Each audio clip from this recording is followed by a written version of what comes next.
Have you ever stopped to think about what's really driving your decisions? I mean, really. Today, we're diving deep into the invisible scripts that run our lives. These are the powerful, totally unseen psychological forces that shape our choices, our beliefs, and yeah, even our sense of who we are. You ever get that weird feeling like you're just going through the motions, playing a role in a movie that someone else wrote for you? It can be so unsettling. Turns out there's a name for this. Some researchers call it an authenticity crisis. And this quote just hits the nail on the head. You can check all the boxes. You got the right job, the right partner, the quote-unquote right life, and yet there's this nagging emptiness inside. It's that gap, right? The one between the life you're supposed to want and the life you actually want. So to really understand what's behind this feeling, we've got to peel back the layers of pressure, starting with the most obvious one, the crowd. Okay, so our first stop is the world immediately around us. Our friends, our family, our coworkers. This is probably the most visible pressure we all face, and it taps into that fundamental human need to just fit in and belong. To really get a handle on just how powerful this pressure is, we have to look at a classic, almost legendary study in social psychology, the Asch conformity experiment. The setup was just brilliant in its simplicity, designed to test the absolute limits of our independence when we're staring down a unified group. So here's where it all goes down. Imagine you're in the room. You get shown the line on the left, and you're asked which of the three lines on the right matches it. I mean, the answer is totally obvious, right? But then, one by one, every single other person in the room confidently gives the wrong answer. So, what do? Do you trust your own eyes, or do you fold and go along with the crowd? The results were, frankly, staggering. A full 75% of participants went along with the wrong answer at least once. Now think about that. This isn't just about a few people caving. This shows a fundamental human tendency. We are literally wired to doubt ourselves when a group is unified against us, even when the truth is staring us right in the face. But here's the thing. That pressure from a small group, it scales up into something much bigger and way more invisible. The pressure to defend the entire system we live in, often without us even knowing we're doing it. And this leads us to this really fascinating idea called system justification theory.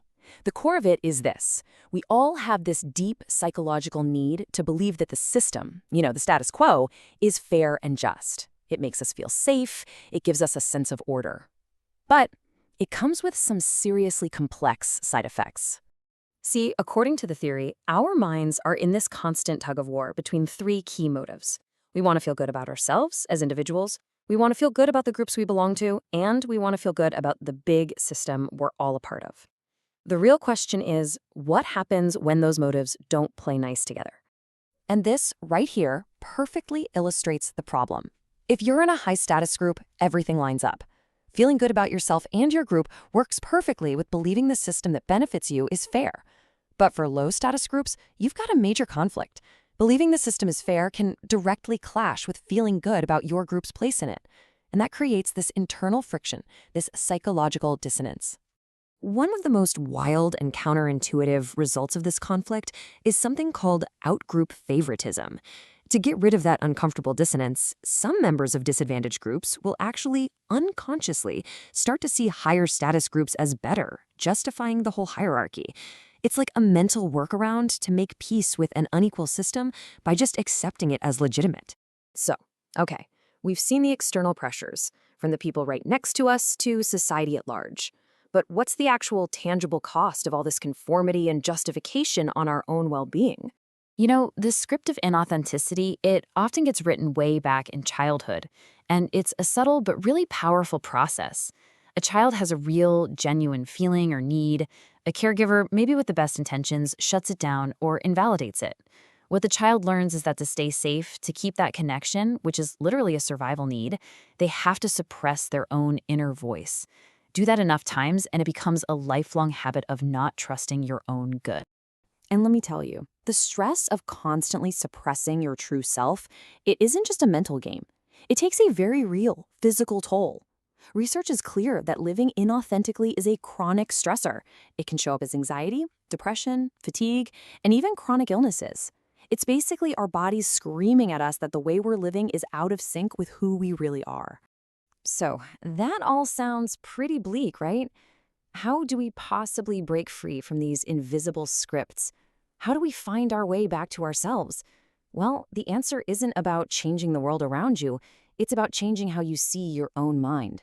The key is this incredible skill called metacognition. It's the ability to kind of step back and watch your own thoughts go by, almost like you're an outside observer. It's not just thinking, it's thinking about your thinking. This is the superpower that lets you finally see the scripts that have been running your life on autopilot. Now, metacognition isn't a passive thing. It's a very active process of managing your own mind. It really boils down to three key parts. You plan how you're going to approach something, you monitor your thoughts while you're doing it, and then you evaluate whether your approach is even working. We can make this super practical with a few simple but really powerful questions. The first step is just to check in with yourself. Right here, right now, what am I doing? What am I thinking? What script is running? This is the monitoring part. Just becoming aware of what's going on inside, no judgment. The second question forces you to evaluate. Okay, is this thought pattern, is this behavior, is it actually helping me? Is it getting me closer to where I want to go, or is it just some old dusty habit playing on a loop? This is all about checking if your mental strategy is effective. And finally, this is the question that opens up a world of possibility. This is the planning stage. If what I'm doing isn't working, what's another option? What's a different choice I could make right now that feels just a little bit more authentic, a little more like me? And that's really the heart of it. Metacognition is your path back to the driver's seat of your own life. It turns you from a passive actor into the director. Suddenly, you can see the invisible scripts. You can question why they're even there. And you get to decide whether or not to follow them. So that leaves us with one last big question.